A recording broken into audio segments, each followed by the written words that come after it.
नमस्कार, स्वागत है आपका अपने YouTube channel GK by Mukesh Dhaka पर।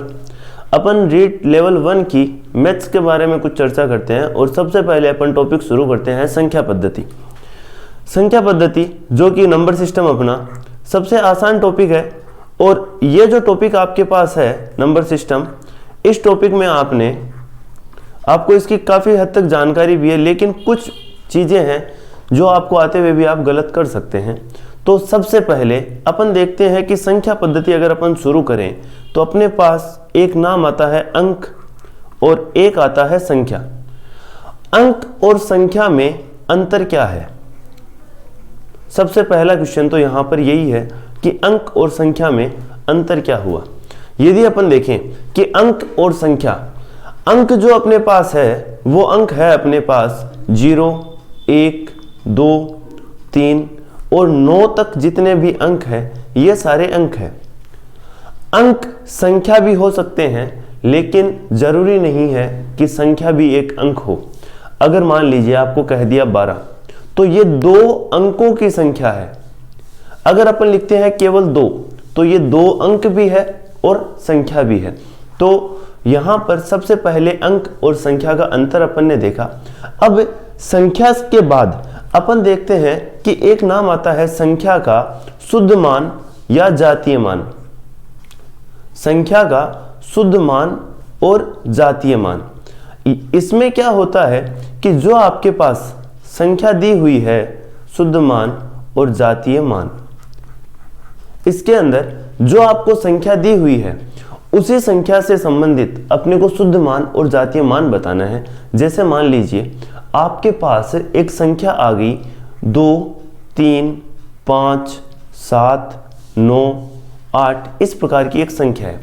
शुद्ध मान वही होता है जो आपको संख्या का शुद्ध मान दिया हुआ है। जैसे मान लीजिए आपको पूछा जाए कि 5 का शुद्ध मान क्या है, तो जी 5 का शुद्ध मान 5 ही होगा। तो यदि आप लिखना चाहें तो सबसे पहले आप कॉपी पेन लेके बैठिए साथ में और सबसे पहले तो लिख लीजिए अंक क्या है आपके पास। 0 से 9 तक जितने भी नंबर्स अपन ने लिखे हैं, जितने भी अंक होते हैं, ये सारे अंक है। संख्या है वो अंक है, वो संख्या हो सकते हैं, लेकिन जरूरी नहीं है कि सारी संख्याएं ही अंक हो। संख्या बनती कैसे है? अंकों को जब अपन मिलाते हैं तो अपने पास संख्या बनती है। जैसे अपन ने एग्जांपल लिया केवल 2। देखिए 2 जब आपने लिया है तो 2 अंक भी है और संख्या भी है। लेकिन अगर आपने ले लिया 45, आपने लिया 45, अगर आप 45 लेते हैं तो 4 और 5 2 अंकों को अपन ने मिलाया तो अपने पास एक संख्या बनी 45। इसके बाद अपन ने देखा कि शुद्ध मान क्या है? शुद्ध मान वो है कि कोई भी अपने पास कितनी भी बड़ी संख्या आए, ये जैसे ये संख्या है 2, 3, 5, 7, 9, 8, 6 अंकों की एक संख्या है। और ये जो 6 अंकों की संख्या है, इसमें प्रत्येक अंक का अगर आपको शुद्ध मान या जातीय मान पूछे तो ये अपने पास 8, 9, 7, 6 प्रत्येक का शुद्ध मान वही होगा जो वो संख्या दी हुई है। इसके बाद आता है बहुत ही इंपॉर्टेंट चीज, स्थानीय मान, और जिसमें आपको काफी लोगों को दिक्कत भी होती है कि स्थानीय मान क्या होता है। इवन अपने को वो पता भी है कि ये इसका स्थानीय मान कैसे निकालते हैं। देखिए स्थानीय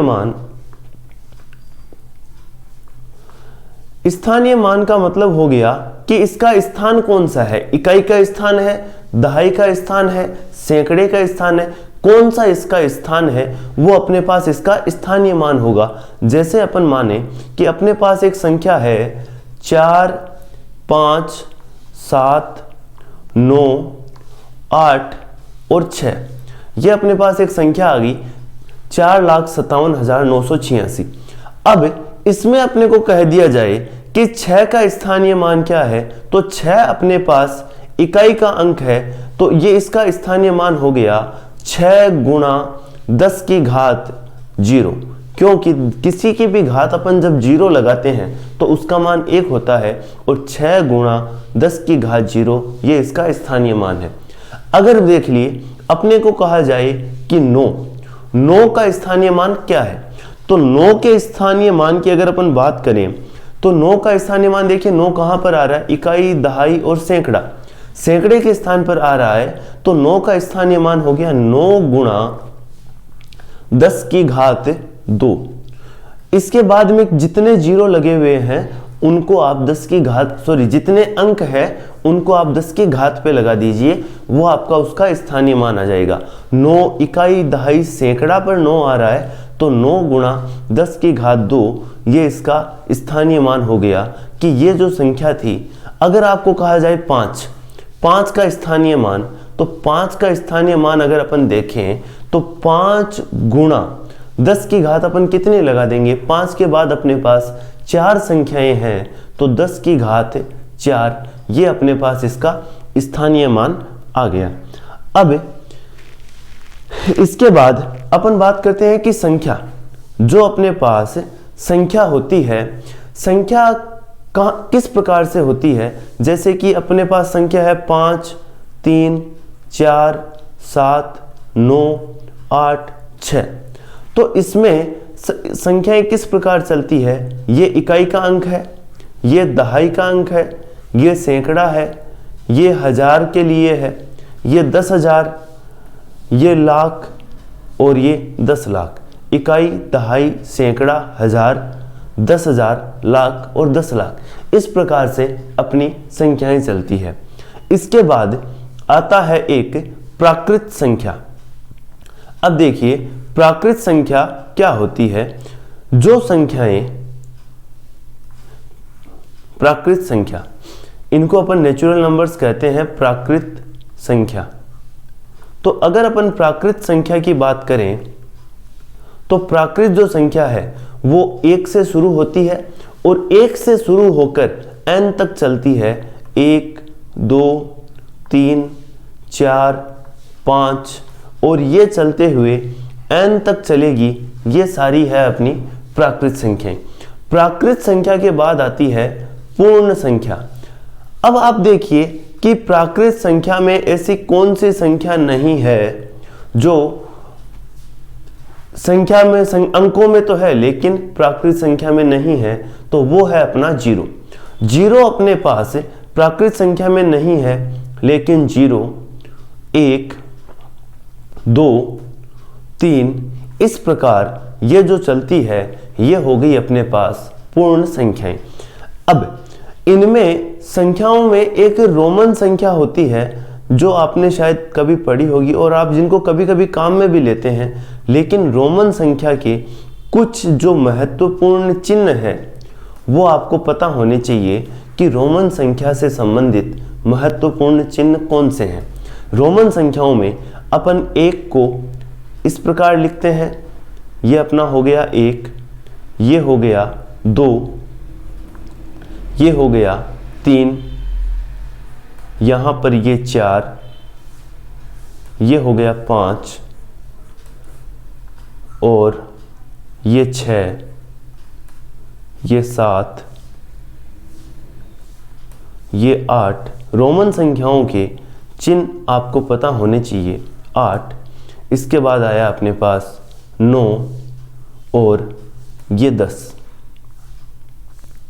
अब अगर 11 लिखना होगा तो अपन इस प्रकार 11 लिख देंगे, लेकिन 11 के बाद सारे यानी 11, 12, 13 इसी प्रकार लिखते जाएंगे।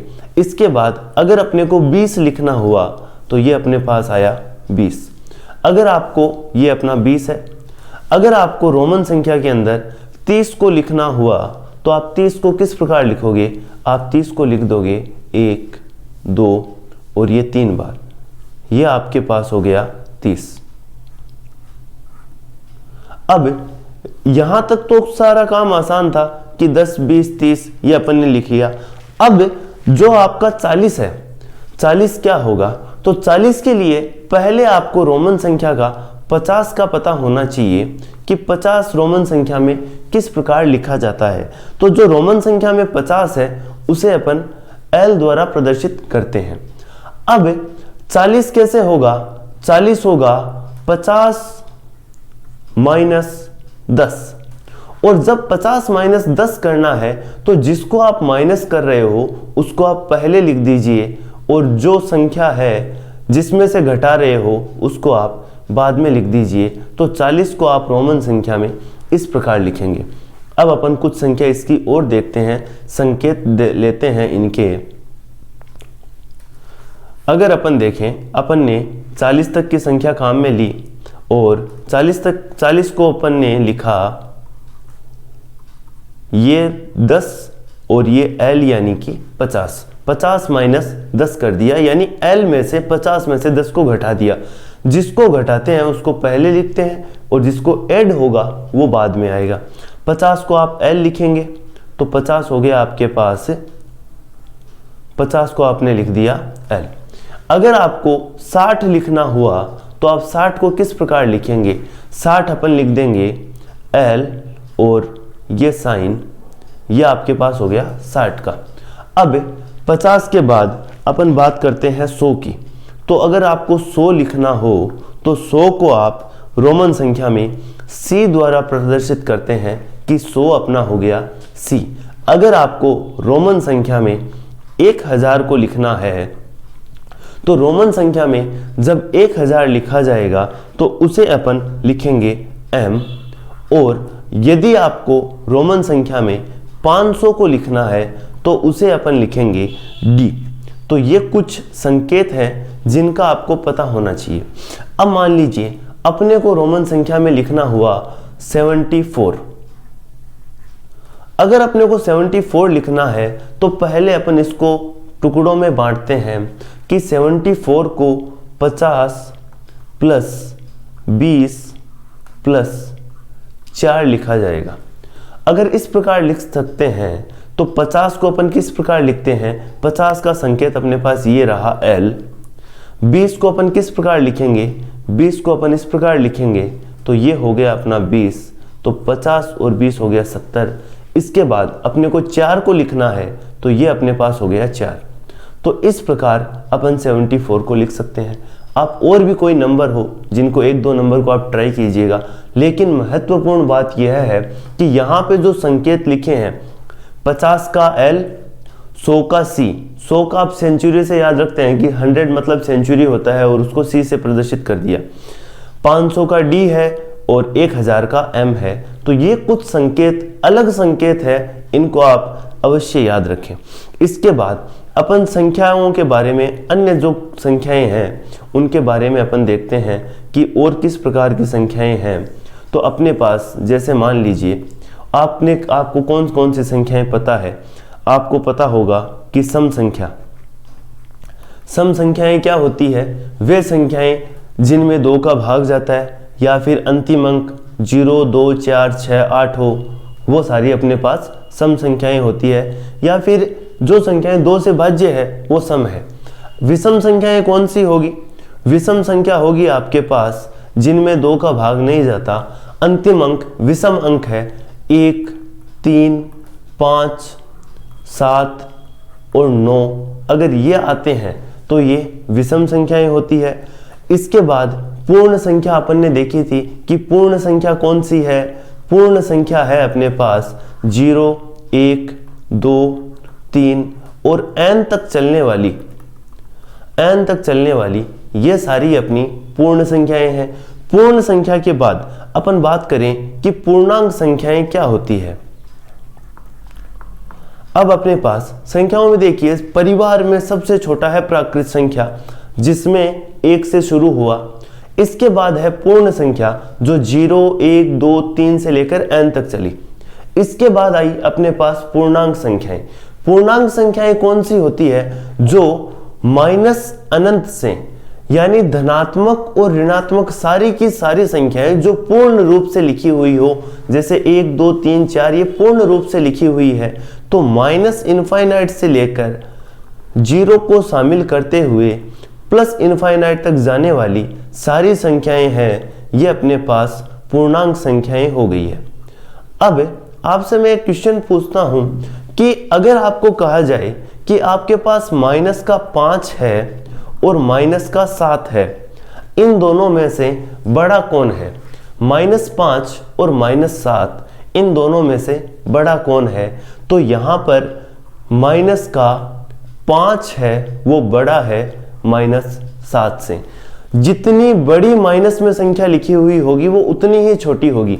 जैसे मान लीजिए आपको कह दिया -1 है और माइनस का 99 है, दोनों में से बड़ा कौन है? संख्या तो बड़ी 99 है, लेकिन माइनस जब आगे लगा हुआ है तो -1 बड़ा हो गया है -99 से। तो ये अपने पास पूर्णांक संख्याएं हैं। पूर्णांक के बाद अपने पास आता है भाज्य संख्याएं।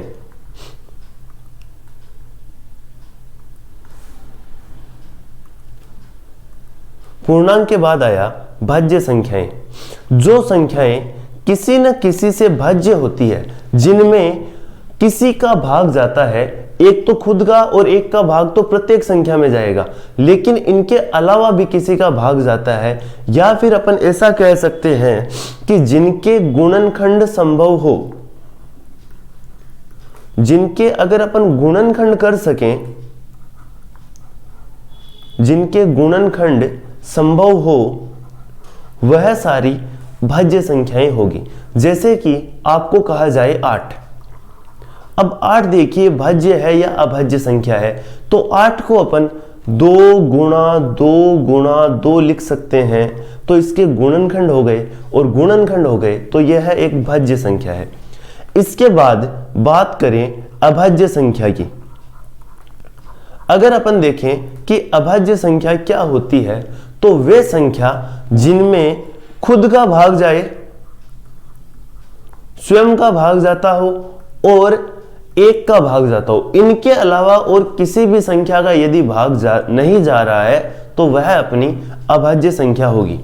अभाज्य संख्या से रिलेटेड कुछ क्वेश्चन भी बनते हैं जिनको अभी अपन डिस्कस करते हैं, और वो काफ़ी इंपॉर्टेंट क्वेश्चन है और उनको आप आराम से याद भी रख सकते हैं कि ये क्वेश्चंस हैं, और आपको एग्जाम में भी वैसे क्वेश्चन देखने को मिल सकते हैं अभाज्य संख्या से रिलेटेड। तो अगर अपन देखें, सबसे पहली नंबर आता है 1 का। अब 1 क्या है? 1 जो है आपका वो न तो भाज्य है, न तो भाज्य है और न ही अभाज्य, दोनों ही नहीं है। न तो वो भाज्य हुआ और न ही वो अभाज्य हुआ, तो 1 अपना न तो भाज्य है और न ही अभाज्य। तो फिर सबसे पहले आया 2, 1 के बाद 2 आया, और 2 को अपन कहते हैं सबसे छोटी भाज्य संख्या, सबसे छोटी अभाज्य संख्या। अगर आपको पूछा जाए कि सबसे छोटी अभाज्य संख्या कौन सी है, तो सबसे छोटी अभाज्य संख्या हो गई 2। इसके बाद 3, और अगर ये कहा जाए कि सबसे छोटी